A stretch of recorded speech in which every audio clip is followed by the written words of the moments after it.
नमस्कार, चलिए स्टार्ट करते हैं आज का वीडियो। देखिए आज का वीडियो हमारा है करंट अफेयर्स का और ये हमारा है पार्ट 12 हम 11 पार्ट कवर कर चुके हैं करंट अफेयर्स का। ये 12वां पार्ट है। ये हमारा चैनल है सिविल सर्विसेज विद आलोक। अगर अभी तक आपने हमारे चैनल को सब्सक्राइब नहीं किया है तो उसको सब्सक्राइब करें, नोटिफिकेशन बेल अवश्य प्रेस कर दें जिससे मैं जो भी वीडियो अपलोड करूँ उसका मैसेज या नोटिफिकेशन आप तक पहुँच सके। चलिए देख लेते हैं। देखिए UNEP, United Nations Environmental Programme, इसका मुख्यालय कहाँ पे है तो नैरोबी में है और ये है केन्या में। 5 जून 1972 को इसकी स्थापना की गई थी। और यूनेप का कार्य क्या है तो देखिए वैश्विक पर्यावरण एजेंडा को निर्धारित करता है। ये संयुक्त राष्ट्र प्रणाली के भीतर सतत विकास को बढ़ावा देने का कार्य करता है और पर्यावरण संरक्षण की दिशा में ये कार्य करता है। अग्रणी संस्थान है ये पर्यावरण संरक्षण की दिशा में। इंपॉर्टेंट है इसके द्वारा जो रिपोर्ट प्रकाशित की जाती हैं, एक है आपका उत्सर्जन gap report, emission gap report, एक है वैश्विक पर्यावरण आउटलुक और इन्वेस्ट इनटू हेल्दी प्लैनेट। ये 3 रिपोर्ट इंपॉर्टेंट हैं जो यूनेप के द्वारा प्रकाशित की जाती हैं। और इसके द्वारा अभियान कौन कौन से चलाए जा रहे हैं तो एक बीट पोल्यूशन अभियान है, एक UN75 अभियान है, विश्व पर्यावरण दिवस और वाइल्ड फॉर लाइफ, ये अभियान है जो यूनेप के द्वारा चलाए जा रहे हैं। बहुत इंपॉर्टेंट है ये दोनों चीज़ें। भारत ओमान के मध्य संबंध, कुछ चीज़ें देख लेते हैं। अरब सागर के दोनों देश हैं, एक दूसरे के साथ भौगोलिक, ऐतिहासिक और सांस्कृतिक रूप से जुड़े हुए हैं। 1955 में राजनयिक संबंध स्थापित किए गए थे। भारत ने ओमान के साथ 1955 में राजनयिक संबंध स्थापित किए थे और 2008 में इसको रणनीतिक साझेदारी में बदल दिया था। और दोनों देशों के मध्य कुछ सैन्य अभ्यास होते हैं, द्विवर्षीय द्विपक्षीय अभ्यास होते हैं। अल नज़ाह भारत ओमान के मध्य थल सेना का अभ्यास है। ईस्टर्न ब्रिज वायुसेना के मध्य अभ्यास होता है और नसीम अल बह नौसेना के मध्य अभ्यास होता है। दोनों देशों की थल सेना, वायुसेना और नौसेना के मध्य ये अभ्यास होते हैं, युद्ध अभ्यास हैं। ये मैच कराने के लिए आ जाता है, कभी 2-4 देशों के साथ युद्ध अभ्यास दे देगा, इधर युद्ध अभ्यास और इधर देश का नाम, मैच कराने के लिए। एथेनॉल सम्मिश्रण कार्यक्रम, पेट्रोल में एथेनॉल का मिश्रण करना है। उद्देश्य इसका क्या है तो देखिए 80% से ज़्यादा जो हमारा ऑयल है इस देश का वो हम आयात पर निर्भर हैं, आयात करते हैं दूसरे देशों से, ठीक है। तो उस पर बहुत ज़्यादा इस देश का राजस्व खर्चा होता है। तो इसका उद्देश्य क्या है, एथेनॉल सम्मिश्रण, इस कार्यक्रम का उद्देश्य है कि पेट्रोल के साथ एथेनॉल को मिश्रित करना। इसके बहुत सारे लाभ हैं। देखिए जैसे कि एक तो पेट्रोल आयात कम हो जाएगा, जब आयात कम होगा तो हमारे देश का पैसा बाहर कम जाएगा, बचत होगी, राजस्व हमारा बाहर नहीं जाएगा, राजस्व नुकसान कम होगा। दूसरा क्या होगा कि जो पोल्यूशन होता है, पोल्यूशन कम हो जाएगा। एथेनॉल कम, वो पेट्रोल में पोल्यूशन अधिक होता है। इससे जैव ईंधन की श्रेणी में लाया जा सकेगा। जब इसमें एथेनॉल मिलाते जाएंगे तो जैव ईंधन की श्रेणी में आ जाएगा। ईंधन आयात कटौती होगी और कार्बन उत्सर्जन में भी कमी होगी। लक्ष्य क्या इस कार्यक्रम का है तो 2025 तक एथेनॉल के मिश्रण को 20% तक बढ़ा देना है। खाद्यान्नों से एथेनॉल का निष्कर्षण, देखिए पहले केवल गन्ना उत्पादन को एथेनॉल में परिवर्तित करने की अनुमति दी गई थी। जो अतिरिक्त गन्ना उत्पादन है, जो चीनी बनाया जाता है बाकी चीज़ों में उपयोग के बाद, जो अतिरिक्त है, जो एक्स्ट्रा जब अधिक हो गया है तो उससे एथेनॉल, उसको एथेनॉल में कन्वर्ट करते थे और पेट्रोल में मिलाते थे। लेकिन केंद्र सरकार ने 2018 में अब क्या कर दिया है कि मक्का, ज्वार, फल, सब्जी, इन सभी चीज़ों से इनकी जो अधिशेष मात्रा है अब उनसे एथेनॉल उत्पादन कर सकते हैं। सरकार ने इस क्षेत्र में फंडिंग के लिए जो आप ऋण लेंगे, अगर एथेनॉल उत्पादन के लिए आप ऋण लेते हैं तो ब्याज अनुदान सरकार देगी। अब इससे लाभ क्या है तो एक तो किसानों की आय में वृद्धि होगी, एथेनॉल उत्पादन के लिए आपका प्रोडक्ट लिया जाएगा, फसल विविधीकरण को या विविधता को बढ़ावा मिलेगा, रोजगार के अवसर बढ़ेंगे और विकेंद्रीकृत एथेनॉल उत्पादन को बढ़ावा दिया जाएगा। एथेनॉल देखिए first generation ethanol, second generation, third और फोर्थ। फर्स्ट जनरेशन एथेनॉल में क्या है, एडिबल बायोमास से बनाया जाने वाला, जैसे शुगर बीट है, शुगर केन है, व्हीट है एंड कॉर्न है।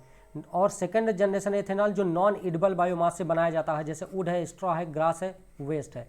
थर्ड जनरेशन एथेनॉल क्या है, जो एल्गी बायोमास से बनाया जाता है, micro algae, micro algae. Fourth generation ethanol जो ब्रेक थ्रू मतलब पायरोलिसिस रिएक्शन से, सोलर फ्यूल से, सोलर टू फ्यूल और गैसिफिकेशन से, ये हैं आपके जो एथेनॉल के जनरेशन्स हैं। पराक्रम दिवस 23 जनवरी सुभाष चंद्र बोस की जयंती होती है। आपदा प्रबंधन के क्षेत्र में व्यक्तियों और संस्थानों, यानी कि व्यक्तियों के द्वारा भी और संस्थानों के इंस्टीट्यूशन द्वारा भी जो उत्कृष्ट कार्य किए जाते हैं, अब उनको एक सुभाष चंद्र बोस आपदा प्रबंधन पुरस्कार प्रदान किया जाएगा।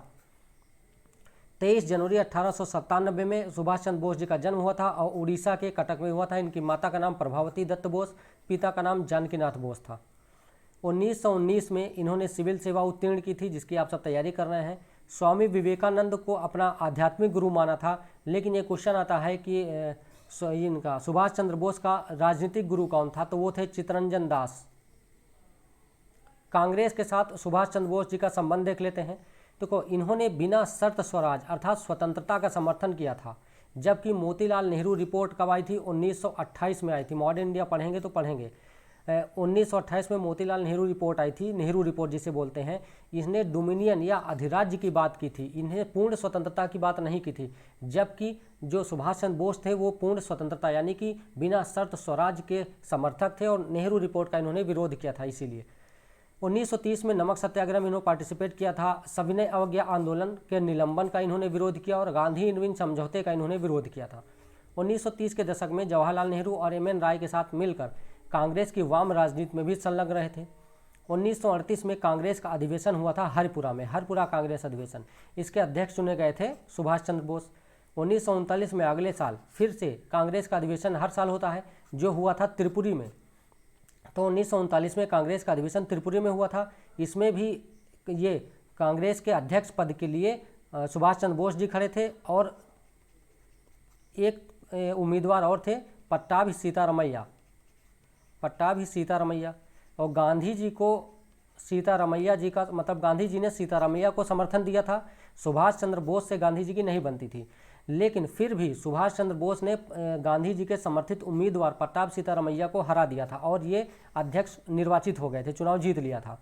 लेकिन गांधी जी के साथ विवाद होने के कारण इन्होंने इस पद से इस्तीफा दे दिया था, और ये कांग्रेस से अलग हो गए। अब चूंकि पट्टाभ सीतारमैया तो हार ही चुके थे, तो अब और जो जीते हुए उम्मीदवार थे सुभाष चंद्र बोस जी, वो भी चले गए कांग्रेस से। तो अब राजेंद्र प्रसाद को अध्यक्ष बनाया गया था 1939 के त्रिपुरी कांग्रेस अधिवेशन का। और जब ये त्रिपुरी मतलब कांग्रेस से अलग हो गए थे सुभाष चंद्र बोस, तो इन्होंने एक नया दल बना लिया था, उसका था द फॉरवर्ड ब्लॉक। भारतीय राष्ट्रीय सेना, ठीक है, INA। जुलाई 1943 से 43 में जर्मनी से सिंगापुर पहुंचे थे कौन? तो ये सुभाष चंद्र बोस। इन्होंने नारा दिया था दिल्ली चलो, और सिंगापुर उस समय जापान नियंत्रित था। इस समय द्वितीय विश्व युद्ध चल रहा था, 1943 का दौर था, और जापान ब्रिटेन से विपरीत मतलब दूसरी विरोधी था, दुश्मन था, शत्रु राष्ट्र था। 21 अक्टूबर 1943 को आज़ाद हिंद सरकार तथा भारतीय राष्ट्रीय सेना के गठन की घोषणा कर दी गई। भारतीय राष्ट्रीय सेना INA का गठन पहली बार मोहन सिंह और मेजर इविची फुजिवारा ने किया था। इसमें जापान चूंकि क्या था, ब्रिटेन के विरुद्ध था, तो ब्रिटेन के द्वारा जो भी सैनिक ले जाए गए थे, जापान ने इस एरिया में आके, सिंगापुर वाले एरिया में आके जो भी भारतीय सैनिक थे उनको कैद कर लिया था। ब्रिटिश भारतीयों को युद्धबंदी बना लिया था, और उनको इसमें शामिल किया गया था इसी भारतीय राष्ट्रीय सेना में। कि ये भी कहते हैं कि इनका कहना था कि हम जापान की ओर से लड़ेंगे और भारत को स्वतंत्र कराएंगे और ब्रिटेन को मार भगाएंगे। 1945 में क्या हुआ कि अब जब जापान हार गया था, तो इस सेना के लोगों को भी बंदी बना लिया गया। तो 1945 में ब्रिटिश सरकार द्वारा INA भारतीय राष्ट्रीय कांग्रेस के सदस्यों पर मुकदमा चलाया गया था। पर्यावरण बनाम विकास, देखिए 2013 में केंद्रीय पर्यावरण मंत्रालय ने एक नोटिफिकेशन निकाला, और उसमें कहा कि जो नेशनल हाईवेज हैं, जो 100 किलोमीटर से अधिक लंबाई के राष्ट्रीय राजमार्ग हैं, नेशनल हाईवेज हैं, उनको 40 मीटर से अधिक चौड़ा करने के लिए पर्यावरण प्रभाव आकलन रिपोर्ट में छूट मांगी गई थी। ठीक है, पर्यावरण का क्या प्रभाव पड़ता है उसमें छूट मांगी गई थी। इसके खिलाफ NGO यूनाइटेड कंजर्वेशन मूवमेंट, ये पर्यावरणीय संस्थाओं का एक समूह है, यूनाइटेड कंजर्वेशन मूवमेंट, इसने क्या किया कि याचिका दायर कर दी है न्यायालय में। NHAI ने क्या, NHAI का दावा क्या है? NHAI दावा करता है कि ये, इसका कहना है कि कई NGO जो है विदेशी शक्तियों के इशारे पर काम करते हैं और अधिनियम के मानदंडों को बनाए रखने के लिए याचिका दायर करते हैं। मतलब वो विकास को रोके रहना चाहते हैं, भारत के विकास को विकास नहीं होने देना चाहते हैं, यहाँ के उसको बाधित करना चाहते हैं, और वहाँ से फंडिंग प्राप्त करते हैं विदेशों से। एमनेस्टी इंटरनेशनल और पीपल यूनिफॉर्म सिविल लिबर्टीज़ जैसी संस्थाओं ने अनुच्छेद 32 के तहत याचिका दायर की है। कई संगठन हैं जो पर्यावरण और मानवाधिकारों के क्षेत्र में कार्य करते हैं और विकास परियोजनाओं का विरोध करते हैं, सरकारी नीतियों को चुनौती देने और राष्ट्र विरोधी गतिविधियों में संलग्न रहते हैं। कई NGOs हैं जो ये काम करते हैं कि जहाँ पर सरकारी नीतियाँ होती हैं उनको चुनौती देते हैं, अनुच्छेद 32 के तहत याचिका दायर कर देते हैं, राष्ट्र विरोधी गतिविधियों में संलग्न रहते हैं क्योंकि विदेशी फंडिंग प्राप्त करते हैं। National centre for polar ocean research, ये जो राष्ट्रीय संस्थान है पोलर एंड ओशन रिसर्च का, ये कहाँ पे है? गोवा में है।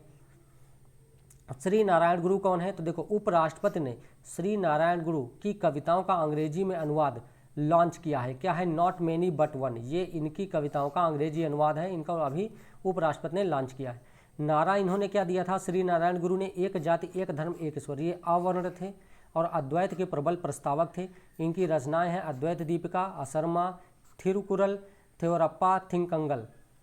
इन्होंने मंदिर प्रवेश आंदोलन जो था उसमें ये बहुत अग्रणी थे। वाईकोम सत्याग्रह जो ट्रावनकोर में हुआ था उनको इन्होंने गति प्रदान की थी और ये निम्न जातियों को मंदिर प्रवेश कराने में इन्होंने सहयोग किया था, मतलब ये उसके समर्थक थे।